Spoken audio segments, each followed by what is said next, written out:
how to edit GitHub project under built-in Visual Studio Code. Okay, so na project ipo kwenye GitHub. So project zangu ni hizi hapa, my project.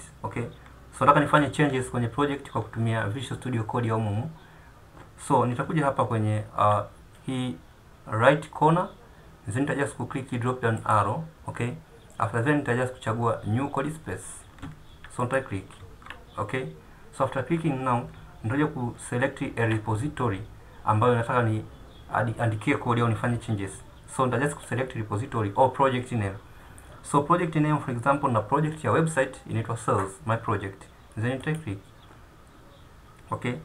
After clicking now, nitakuja kuchagua create code space. So now na create code space. So hapa itafungua Visual Studio Code kwa ajili ya kuandika code.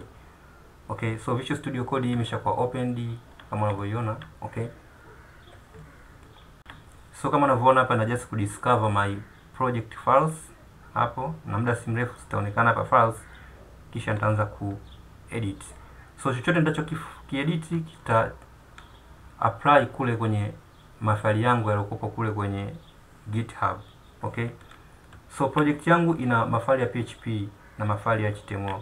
Account info.php, add product, change message, password, index, and so on and so on.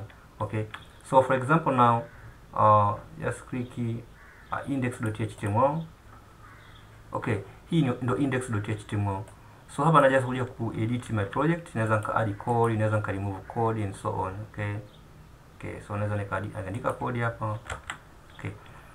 So after so nakuja ku save changes. Of course una save changes automatic. So nikija back kwenye my project utaona ime apply. So go back and go back again. So my project is sales ambayo nilikuwa na edit hii hapa sales, nikiclick. Repository yenyewe ndo hii. So unaona mafaili yenyewe ndo haya. Account info.php, index.html ndo yale yalikuwa yanaonekana kule kwenye Visual Studio Code. So ukiedit kule zinakuja kufanya application hapa kwenye hii hapa. Applications zinaonekana huko.